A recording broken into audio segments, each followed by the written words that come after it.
housewife, your girlfriend, your property. Do I get to talk to wives at cocktail parties for you, trade recipes for you, plan dinners for you, live in this cage for you and not breathe for you? Aujourd'hui, on va parler de la scène la plus importante de la série Scandale. La scène qui explique tout.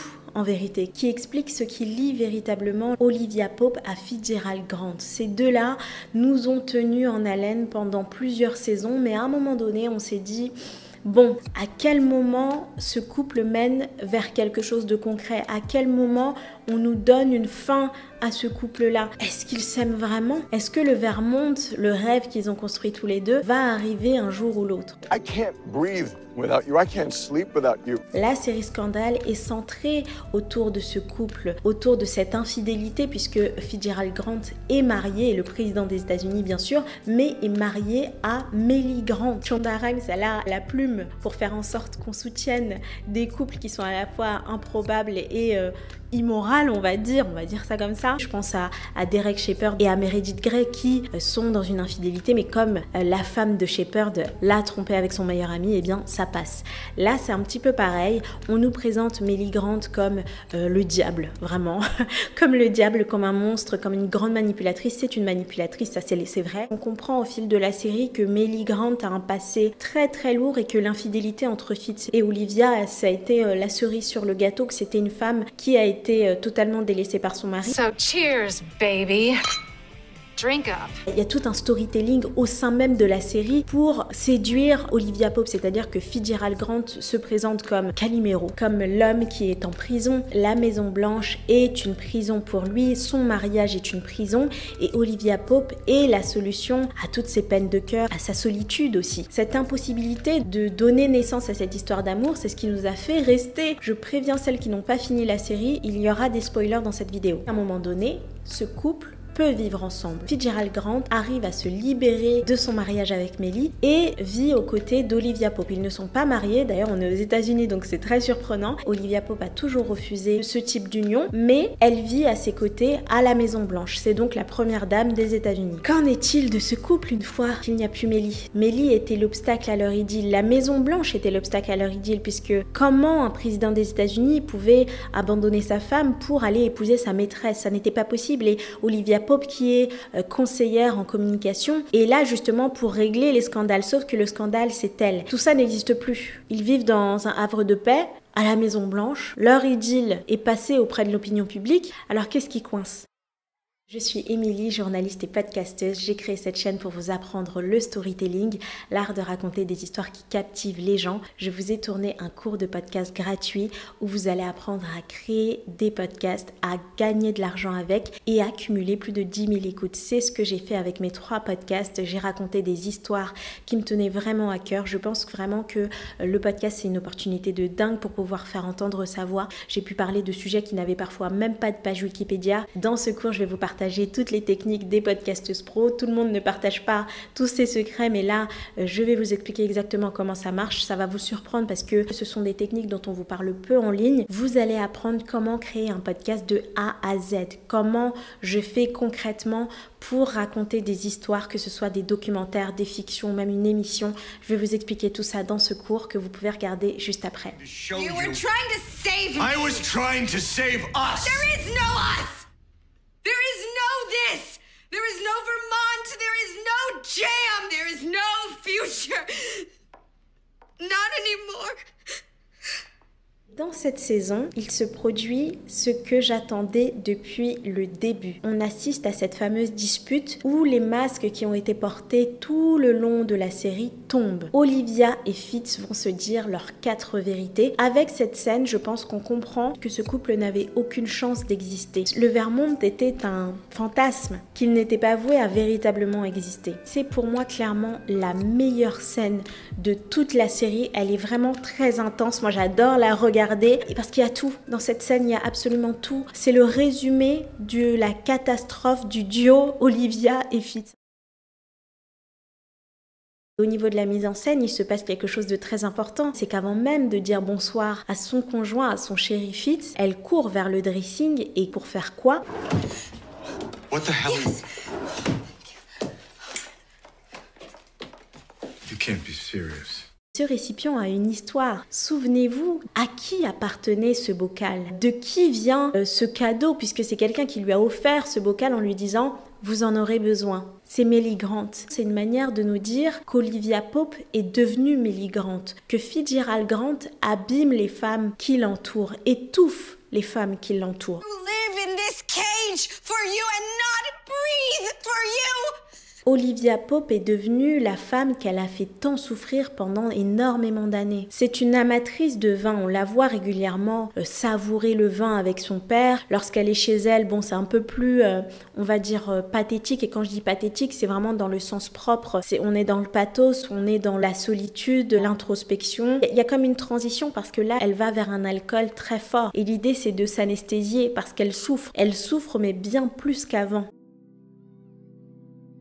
Pour comprendre cette scène, il faut revenir quelques heures avant qu'Olivia rentre à la maison. Elle revient d'un avortement. Et c'est quelque chose de très important pour comprendre le personnage d'Olivia Pope, comprendre comment elle a été construite, comment elle a été pensée. Olivia est sans aucun doute une child free, c'est-à-dire qu'elle ne veut pas d'enfant, elle ne souhaite pas avoir d'enfant. Elle est dans une relation stable avec Fitzgerald Grant et ils ont ce rêve tous les deux d'un jour d'aller vivre dans le Vermont. Lui serait maire de la ville et elle ferait des confitures, soi-disant. Why the hell are we out here in the middle of nowhere? This house is yours.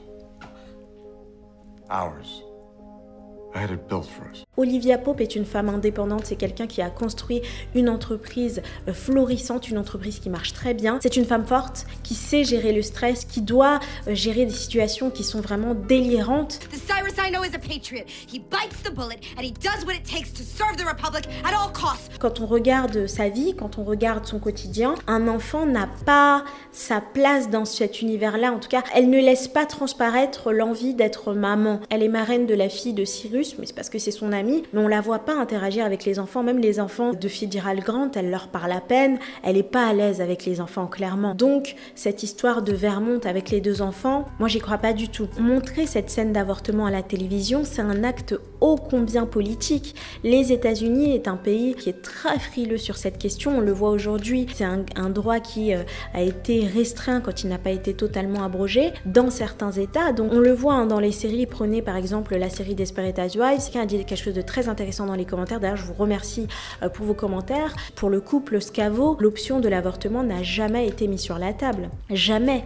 Parce que c'est une question taboue aux États-Unis. Et Shonda Rhimes, qui a écrit la série Scandale, a mis ça en lumière comme une possibilité pour les femmes. Elle l'a fait à plusieurs reprises avec Christina, avec Grey. Olivia Pope et Christina, moi je l'ai dit dans une vidéo qui était consacrée à Christina Young et comment tous les personnages de la galaxie Shondaland, qui est la maison de production de énormément de séries, sont connectés. Christina Young et Olivia Pope sont liés par leur non-désir d'enfant. Alors oui, il est très explicite chez le personnage de Christina Young, mais chez Olivia Pope, il est implicite. Et franchement, c'est évident. Donc cette scène d'avortement, c'est aussi une manière de nous montrer qu'Olivia Pope n'est pas la femme au foyer traditionnelle dont rêve Fitzgerald Grant. Il y a cette dynamique, cette envie de certains hommes de transformer la femme indépendante, la femme libre totalement de son temps, en termes d'argent, en termes de temps, quelqu'un qui n'a a priori besoin de personne, de soumettre cette femme-là et de la mettre à la cuisine en train de faire des confitures. Mais c'est ce qu'Olivia a vendu à Fitz. Je serais prête pour toi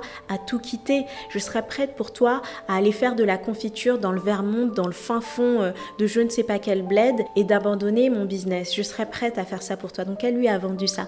Et lui explique qu'il serait prêt à abandonner la Maison Blanche pour elle. En réalité, que nenni. Why do you want to be the president? Okay, Olivia. Why? I don't know what you want me to say!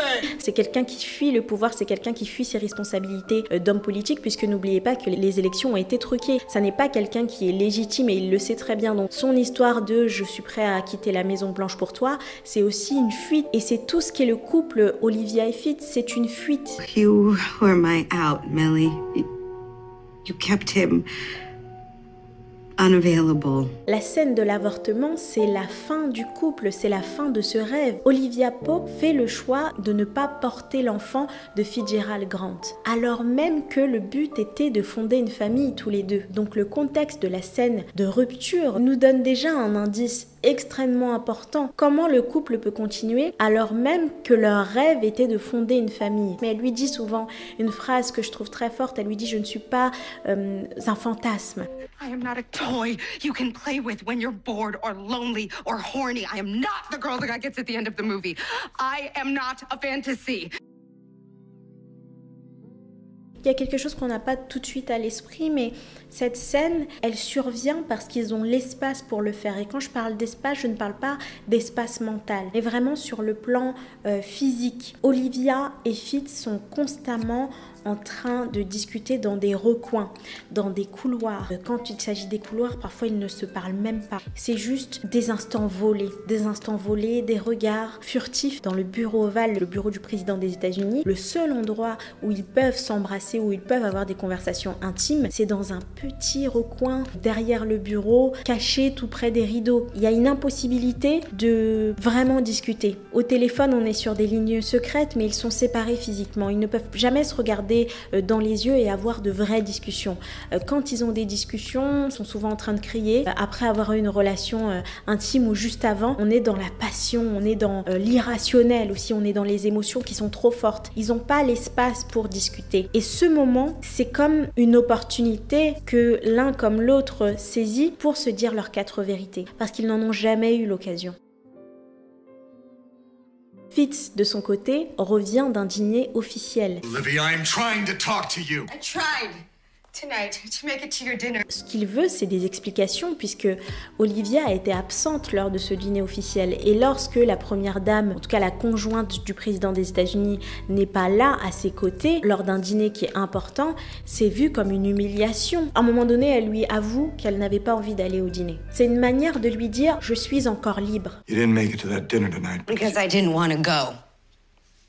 Ou je reprends ma liberté, c'est-à-dire qu'à partir d'aujourd'hui, je suis libre. Olivia Pope, c'était un être libre. Quand j'analyse cette scène, je me rends compte à quel point d'autres scènes qui me paraissaient anodines étaient en réalité très importantes, comme le moment où Olivia entre et sort de la Maison Blanche, la scène du portique. C'est une manière de nous dire elle fait des allées et venues au sein de la Maison Blanche. Elle rentre et sort comme elle veut. Or, Fitzgerald Grant est emprisonné dans la Maison Blanche. Il ne peut pas sortir comme il veut. Il y a une scène qui est assez drôle avec notamment son agent secret à la Tom qui lui dit il vous faut une ambulance, des snipers et je ne sais pas combien de voitures si vous voulez sortir vous balader. Et ensuite il y a un moment de négociation et Fitz pense qu'il a cette liberté de dire: moi je vais aller voir ma maîtresse à la François Hollande, je vais aller voir ma maîtresse et personne ne verra rien. Non, il y aura toujours des gens derrière lui, il y aura toujours des gens pour le protéger mais aussi pour le babysitter quelque part, alors qu'Olivia est totalement libre. Et c'est ça qui les différenciait. Olivia symbolisait la liberté. If I could escape all of this and run away with you. C'est ce que Fitz voyait en elle, c'était une porte vers la liberté, c'était de l'oxygène alors même que lui étouffait dans la Maison Blanche. Et au lieu de conquérir cette liberté et de fuir tous les deux vers un avenir autre que politique, Fitz l'a enfermé dans sa cage. Live in this cage for you and not breathe for you. Il l'a enfermé comme un petit oiseau, il l'a enfermé. You used to be a big dog, and now? Now what? Now I barely recognize you. Il y a une animalisation des personnages dans la série Scandale qui est positive. Pas une animalisation, une déshumanisation juste pour rabaisser les personnages. C'est-à-dire que la puissance des personnages se trouve dans l'animalisation. You may be an animal, but I am a monster, and I am much more terrifying than you can ever imagine. Elle lui dit, en gros, je ne suis pas comme les autres femmes, tu ne feras pas de moi une femme au foyer, je ne serai pas là à discuter à côté de confiture pendant que toi tu seras avec les gros chiens en train de diriger le pays. Devine quoi? Moi aussi je suis un gros chien. Ah, j'ai adoré cette réplique. So I could sit in the corner with the other housewives and force myself to watch you run with the big dogs. Guess what? I am a big dog.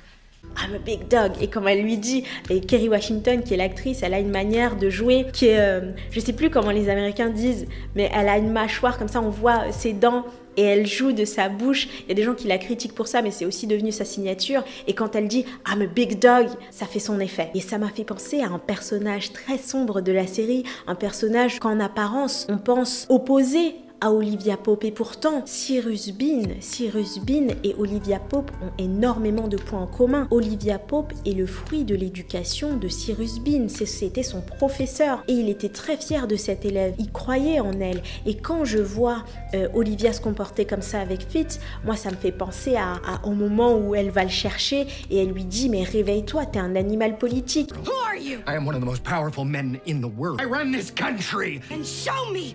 Prove it to me! Right now! Show me who you are, Cyrus Bean! Cette animalisation, je vous l'ai dit, elle est positive. Melly Grant, quand Cyrus lui dit « vous êtes un animal politique », c'est que vous êtes quelqu'un de stratège, vous êtes là pour diriger le pays dans l'ombre. Et c'est ce qu'Olivia veut être, c'est ce qu'Olivia est. Elle adore être comme ça, elle adore être stratège, elle est douée là-dedans. Mais ce qu'elle aime profondément et ce qui la lie à Melly Grant et à Cyrus Bean, c'est l'amour du pouvoir, l'amour viscéral pour le pouvoir. Ces gens-là nous ont fait croire qu'ils ont triqué les élections pour le bien de Fitz, pour le bien du pays. Pas du tout. C'était pour leur bien-être personnel, parce qu'ils étaient trop près de la Maison Blanche. Ils ne voulaient pas que ce pouvoir ultime, que ce pouvoir-là leur échappe. How's that feel? To be the most powerful person in the world. Et il y a un documentaire qui explique la puissance que les conseillers politiques ont entre les mains, le pouvoir politique que les conseillers des dirigeants ont entre les mains. C'est un documentaire qui s'appelle « Ces conseillers qui nous dirigent ». La plupart des séries américaines où il y a un président, le président c'est souvent le guignol, celui que personne n'écoute dans House of Cards avant que Frank Underwood devienne président. Vraiment, l'ancien président c'est une marionnette, hein. Il ne sert à rien. Le vrai pouvoir est détenu par les conseillers politiques. Et c'est ce qui nous est montré tout au long de la série Scandale. Après cette scène, il y a une rupture très claire avec Fitz et une association surprenante qui se fait avec Melly. Plus tard, Olivia et Melly vont former un duo à la Maison Blanche. Et on comprend qu'Olivia aime le rôle de seconde, aime le rôle de stratège. At the very least, you could have aimed for Chief of Staff, Secretary of State, First Lady. Do you have to be so mediocre? Ce qu'Olivia Pope ne comprenait pas au début, c'est qu'elle travaillait pour Fitz. Leur relation était avant tout une relation de travail. Elle réglait les problèmes de Fitz. Lorsqu'on est la compagne du président des États-Unis, c'est un travail. Mais c'est un travail qui ne lui convenait pas. Cette scène, c'est une énorme critique du rôle de la première dame. Be your housewife, your girlfriend, your property! Le père d'Olivia Pope l'avait prévenu et lui a dit « Mais qu'est-ce que tu fais de ta vie? Pourquoi faut-il que tu sois toujours aussi médiocre ?» En parlant d'Olivia Pope, ce qui est lunaire, puisque c'est vraiment l'excellence académique à l'état pur, elle est partie dans les meilleures écoles du monde. Selon le père d'Olivia Pope, elle méritait mieux que d'être première dame. C'est pas juste à ce moment-là que le rôle de première dame est critiqué. Souvenez-vous de l'ancienne première dame des États-Unis, Lady Beats Cooper, qui arrive et qui chamboule tout. Elle doit organiser les funérailles de son mari avec Melly Grant. Il y a plein de condescendance, il y a énormément de formalités dans le ton et dans la manière de parler de Melly, et elle l'arrête tout de suite en lui disant non mais moi je dirigeais quasiment le pays, mon mari avait le cerveau en compote, cette loi c'était moi, les négociations avec ce pays-là c'était moi, et on se rend compte que derrière la première dame des États-Unis se cachait en vérité un animal politique. You will be remembered as one of our nation's greatest first ladies. I will be remembered as the wife of a man who did something with his life. Melly Grant s'en saisit et se dit non, j'aurai un destin plus grand que ça. Et c'est aussi ça qui l'amène vers sa course à la Maison Blanche. Et cette course à la Maison Blanche, elle l'a fait avec Olivia Pope. No matter what comes, Melly, I am with you. Parce que les femmes autour de Fitz ne veulent plus être à la périphérie du pouvoir, elles veulent le détenir réellement. Elle dit « je ne peux plus respirer », c'est comme si elle était une otage. N'oublions pas que Olivia Pope a littéralement été otage. Elle a été kidnappée. La partie où elle était emprisonnée, je l'ai trouvée mal faite, j'aimais pas cette partie-là. Mais lors de sa libération, elle n'était plus la même. Et Fitz n'a pas vu ça. Elle a changé, elle est devenue quelqu'un de dangereux. Elle est devenue quelqu'un qui se méfiait de tout, était prête à tuer pour survivre. Et elle l'a fait. Lorsqu'elle est revenue à Washington, elle a tué l'ancien vice-président qui avait commandité son kidnapping. L'Olivia Pope dont Fitz était tombé amoureux n'existait plus. À un moment donné, elle lui dit « Je ne suis pas un fantasme, je ne suis pas ton fantasme, j'existe, je suis une personne. » Beaucoup de relations intimes, sans bienveillance, sans amour, c'était vraiment juste des pulsions. Parfois, ils ne se voient pas pendant des mois et ils l'attrapent comme ça. Ce sont des relations toujours consenties, attention, hein, ce sont des relations consenties, mais on sent qu'il y a une objectification. Je me souviens, à un moment donné, elle lui dit « C'est pas parce que je ne peux pas me contrôler lorsque tu es près de moi qu'on est réconciliés. Que toi et moi, en gros, c'est une vraie histoire d'amour. » Et j'ai trouvé ce moment extrêmement violent. C'est arrivé une fois, mais quand on regarde les autres scènes, on est là-dessus quand même aussi. Olivia Pope est sa petite chose, et il ne la voit pas comme une vraie personne. Mellie lui a déjà reproché ça. Elle se moquait de lui en lui disant « Oh, tu pensais que ta petite chose, Olivia Pope, n'était pas capable de faire ça. Tu pensais qu'elle était pure. » Et quand je dis pure, c'est pas sur le plan intime, c'est pas sur le plan corporel, mais c'était sur le plan moral. C'est-à-dire qu'il la voit comme une petite chose parfaite qui n'est pas capable du pire, alors qu'elle l'est. Et il ne la voit pas comme ça, il ne veut pas la voir comme ça, il ne veut pas la voir puissante. I'm talking about you, strutting around here, wielding your undue influence and your power capes like you run the damn place. Bitter. Is that it, after realizing how ineffectual you actually are? You're worse than her. You're worse than Mellie. At least with Mellie, I knew what she was the entire time, unlike you. Je pense qu'il y a toujours eu de l'amour sincère entre Olivia Pope et Fitzgerald Grant. Mais ce qu'il manquait, c'était du respect. Notamment du respect quant au travail d'Olivia Pope. Olivia Pope a une entreprise, elle gère un business et elle lui répète à longueur de journée « Je ne suis pas à ta disposition, tu ne me convoques pas, j'ai un travail, j'ai des gens qui comptent sur moi ». Et lui s'en fiche. You can't summon me here for lunch. I shouldn't be here. Il l'appelle à des heures pas possibles. Il l'appelle lorsqu'elle est au travail, lui disant qu'il va surgir dans ses locaux. Parfois, il lui demande de venir. Il exige même qu'elle vienne. Elle arrive contrariée, mais elle arrive quand même.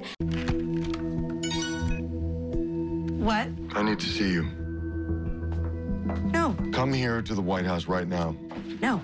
Elle arrive et c'est aussi parce qu'elle est dépendante de lui. Ils sont dépendants l'un de l'autre émotionnellement, mais au niveau du travail, ça pose un problème surtout pour Olivia Pope. Et devenir première dame revient à abandonner Olivia Pope et associés. Meredith Grey a fait face au même dilemme, c'est quelque chose qu'on retrouve dans les personnages de Shonda Rhimes. À un moment donné, Derek Shepherd a l'opportunité exceptionnelle de travailler pour le président des États-Unis, pour le gouvernement américain, sur des recherches sur le cerveau, et c'est vraiment quelque chose d'extraordinaire pour lui. Et donc, Meredith Grey est censée abandonner tout ce qu'elle a construit. Et ça va de soi. Et bien sûr, Christina Yang intervient et lui dit « Lui, il est exceptionnel, il est brillant, mais c'est toi le soleil, toi aussi, tu mérites d'avoir une carrière. » You are a gifted surgeon with an extraordinary mind. Don't let what he wants eclipse what you need. He's very dreamy, but he is not the sun. You are. It wasn't a proposal. That was manipulation. Il a toujours été hors de question qu'Olivia épouse Fitz. À un moment donné, Fitz demande en mariage Olivia, mais c'est fait de manière insidieuse. Vous savez, ces demandes en mariage qui sont faites en public pour forcer la main à la personne, et bien là, c'est un petit peu ça. I'm sorry. What do you mean, Olivia? I thought this is what you wanted. This is not what I wanted. Well, what do you want? Not this. Not some fake storybook romance, some teenage girl's fantasy. Je pense que Fitz croyait sincèrement à leur histoire de Vermont, à l'avenir de ce couple, parce qu'il a matérialisé tout ça avec des actes très concrets. Il lui a offert une bague qui appartenait à sa grand-mère, et ce qui était touchant, c'est c'était une bague qu'il devait offrir à sa future femme, mais qu'il n'a jamais donnée à Mellie. Pareil pour la maison, il a construit une maison pour eux dans le Vermont. Cette maison, elle existe, elle est là. Ça n'est pas un fantasme. Du côté d'Olivia Pope, je pense que c'est plus compliqué. Elle aimait le fait qu'il soit indisponible, elle l'aimait indisponible. Elle l'aimait lorsque Mellie faisait la part du travail, l'autre part du travail. Et lorsqu'elle peut vivre cette histoire avec Fitz, c'est trop. C'est trop d'un coup, c'est trop pour elle. Ça n'est pas ce qu'elle veut. If you were someone capable of being alone, someone capable of not suffocating. À un moment donné, ils sont dans le pétrin et Fitz suggère le mariage pour que le couple n'ait pas à témoigner l'un contre l'autre. Olivia se rend compte du stratagème, trouve un échappatoire dans la libération de son père qui a assassiné, qui a fait assassiner plein de gens et qui est en prison pour de bonnes raisons. Elle réussit à le faire libérer sans prévenir Fitz. What was worse for you, Fitz? When I let my father go? Or when I asked you not to kill him? Tout ça pour échapper au mariage, tout ça pour ne pas porter son nom de famille. It has everything to do with him. I get my father released. I try to help you. I try to save you. Let's not pretend you did that for me, Olivia. That was for you. You did that so you wouldn't have to marry me. La liberté d'Olivia Pope était son bien le plus précieux, était ce qu'elle avait de plus précieux, et elle a tenté de le conserver le plus longtemps possible. Et cette scène-là, ce climax-là, le moment où on comprend les personnages, le moment où les masques tombent, est-ce qu'ils sont faits l'un pour l'autre? Est-ce qu'ils vont finir ensemble? La réponse est non. La réponse est non, il n'y a pas de fin heureuse. Et tout ça est de la faute ou grâce à Shonda Rhimes. Shonda Rhimes a laissé un bout d'elle chez Olivia Pope. Shonda Rhimes refuse le mariage. Shonda Rhimes, mais c'est quelqu'un qui n'est pas marié et qui a adopté 2 petites filles. Donc même elle, dans sa vision de la famille, de sa vie en tant que femme, en tant que mère, il n'y a pas d'homme. C'est quelqu'un qui a décidé de vivre sa vie de femme et sa vie de famille de manière non traditionnelle.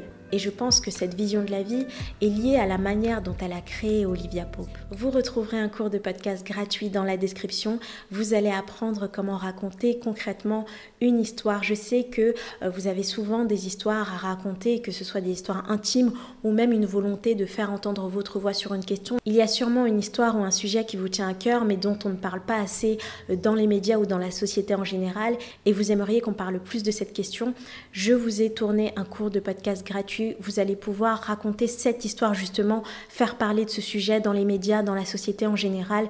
Vous allez pouvoir faire entendre votre voix sur cette question et cumuler plus de 10 000 écoutes, avoir vraiment de l'impact sur les gens. J'ai vu vraiment l'impact que pouvait avoir un podcast sur les autres. Ça peut vraiment réveiller des gens sur des questions ou tout simplement éduquer sur une question grave ou sur un sujet qui vous tient à cœur. Vous allez retrouver tout ce qu'il vous faut dans ce cours de podcast gratuit. Vous allez apprendre à créer votre podcast, à cumuler plus de 10 000 écoutes et à gagner de l'argent avec. Parce que oui, sur cette chaîne, je vous parle régulièrement de l'importance de sortir des projets professionnels, de sortir des projets qui vous rapportent de l'argent. Ça va être le cas avec votre podcast. Je vous laisse regarder ce cours et pour ma part, je vous dis à bientôt dans une prochaine vidéo.